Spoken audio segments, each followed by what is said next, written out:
முத்துலட்சுமி, இந்திராக்கா, என் பையன் இப்ப எதுக்கு உன் பையனை பத்தி நினைக்கிற? நாங்க அவனை பாத்துக்கிறோம். இருந்தாலும் நீ எதுவும் சொல்ல வேண்டாம். வாழ வேண்டிய வயசுல புருஷனை இழந்தவன். இதை தவிர வேற வழியே இல்ல. நேரம் கூடி வரும்போது நானே இது அவர்கிட்ட பேசுறேன். நீ அவசரப்பட வேண்டாம். அவர் நல்ல மனுஷன். அதனால இப்போதைக்கு உன் மகனை பத்தி தெரிய வேண்டாம். யோசிக்காத. அவன் ஆம்பளை பையன் தானே. நல்ல வாசனை. இன்னைக்கு என்ன திடீர்னு பிரியாணி எல்லாம் செஞ்சிருக்கீங்க? ஏதாவது விசேஷமா?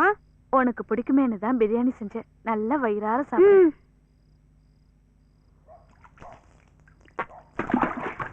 அத்தை, எனக்கு தூக்கம் வருது. நான் வீட்டுக்கு போற. அம்மா தேடுவாங்க. இந்த நேரத்துலயா? இப்ப எங்கேயும் போக வேண்டாம். உனக்காக ராஜ்யத்தை ஒண்ணு வாங்கி வச்சிருக்கேன். புது Dress. என்னாச்சு? அவன் தூங்கிட்டானா? இப்பதான் தூங்குனா. நல்ல வேளை, நான் பயந்துகிட்டே இருந்தேன். அவங்க கிளம்ப போறாங்க. கடவுளே.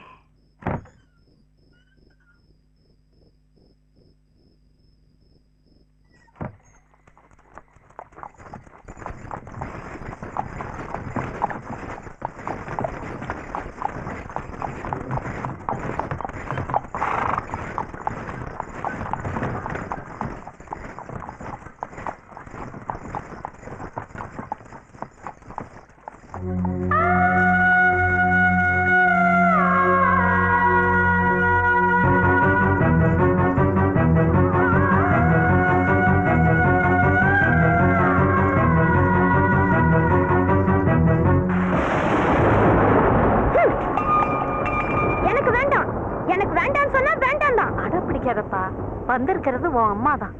செல்வம், போய் இங்க இருந்து. நீ இங்க வராத.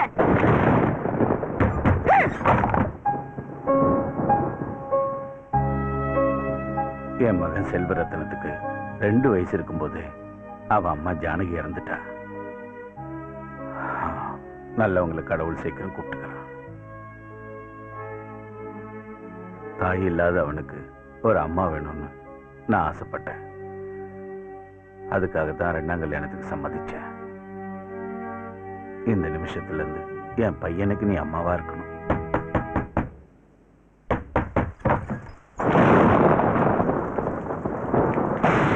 யாரு?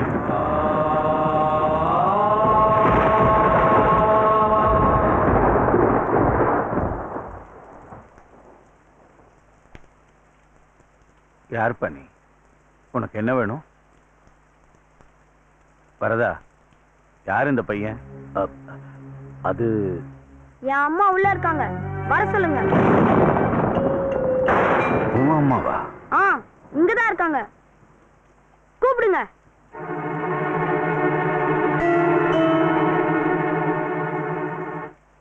முத்துலட்சுமி,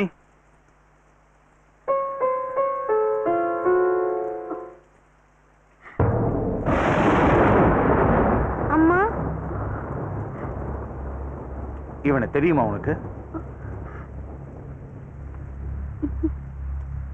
தெரியாது.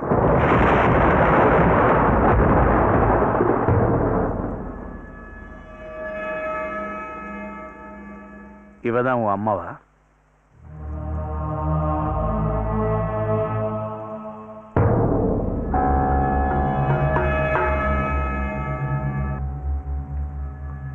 இவன் யாருன்னு உனக்கு தெரியாதுல்ல? பொய்யா சொல்ற? ஒற்ற மழையில இந்த நேரத்துல இங்க வந்து இவன் கதவை தட்டுறான்னா இவனை நீதான் பெற்ற. இல்லன்னா உன்ன மாதிரி ஒருத்தைய கலங்கப்படுத்துற வயசு இல்லை இவனுக்கு.